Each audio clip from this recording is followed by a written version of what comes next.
What's up guys, Davey here, trainer and muscle farm athlete. Today I'm going to be taking you guys through an upper body arms workout.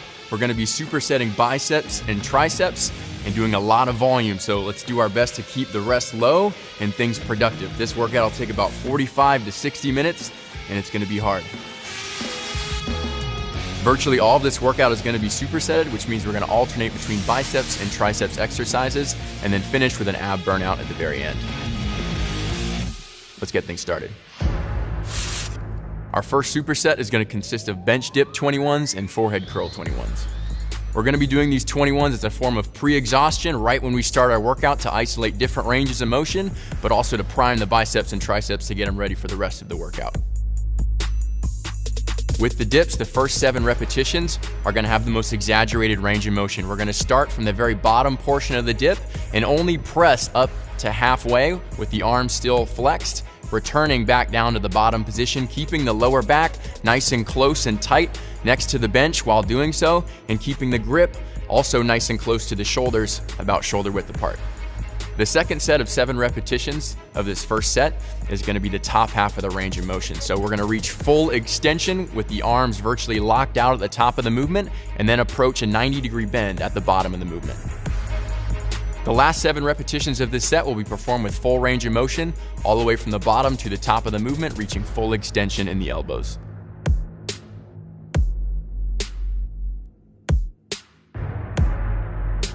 Because we're supersetting here, we're going to try to limit the rest as much as possible between the triceps dips and your first set of the biceps curl. Try to keep it to less than a minute if possible. The first 7 repetitions of this biceps curl will be performed up to a 90-degree bend as part of the bottom portion of the movement. Following that up once again with the top half of the movement from 90-degree bend all the way up to forehead height, returning back down to that starting position.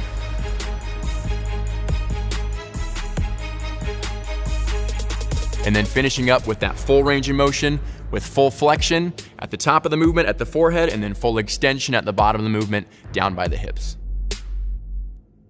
If you want to make this a little bit more physically difficult, add a 1-second pause at the end point of each repetition to really isolate that range of motion.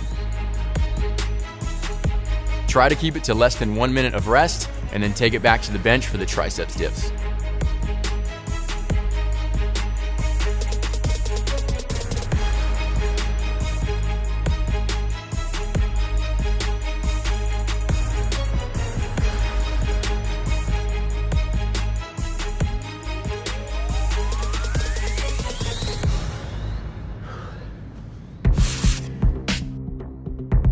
Next up, we're going to be isolating just the triceps, and it's going to be a lot of repetitions, so once again, you might want to go with a little bit lighter weight.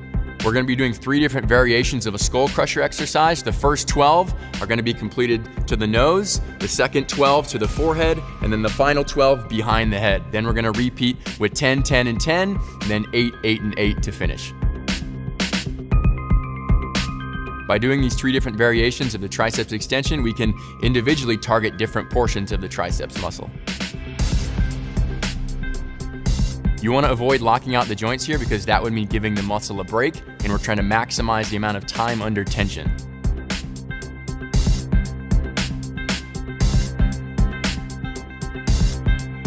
Even though we're just working with biceps and triceps, this workout does have a lot of volume and is not your average biceps and triceps workout. It's going to be very physically taxing and it's going to kick your ass. For this next superset, we're going to be doing hammer curls and straight bar triceps pushdowns.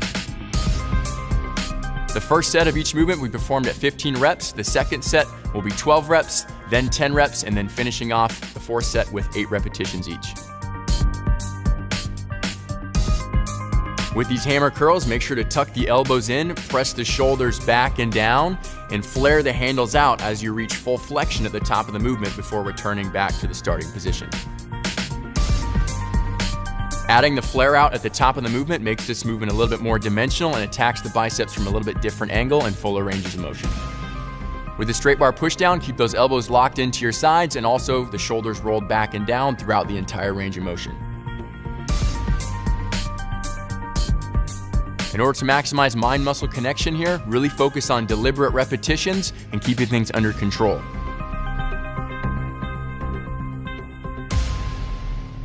Our final superset is going to be preacher curls and rope handle triceps extensions.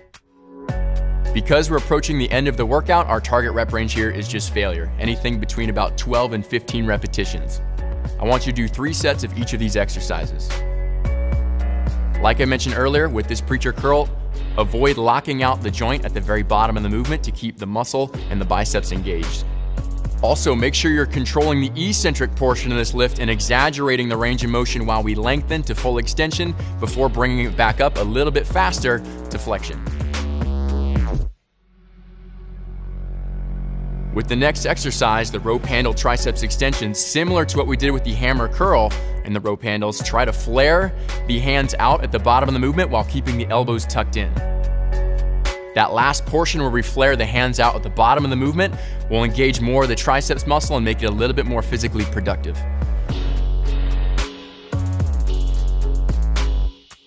Remember, these are the last few sets of each exercise that we're gonna do, so let's attempt to reach burnout and really work each set to failure. Now that we've burned out the biceps and triceps, we only have one thing left, and that is our ab rollout finisher. Allow 5 to 10 minutes to complete this because it's probably gonna be harder than you think. We're gonna attempt to do 100 total reps of this ab rollout, taking breaks whenever necessary. Try to limit both the amount of times you recover, but also the amount of recovery you take in between breaks. As a supplemental part of your routine, remember, core and abs is something you can train virtually every day, so we're gonna include it at the very end of this workout. Whenever you're overloading volume like this, make sure that you do it on a pretty infrequent basis, maybe every 2 or 3 weeks, and more specifically with this biceps and triceps workout towards the end of your week when you've already worked out virtually all their movements and muscle groups.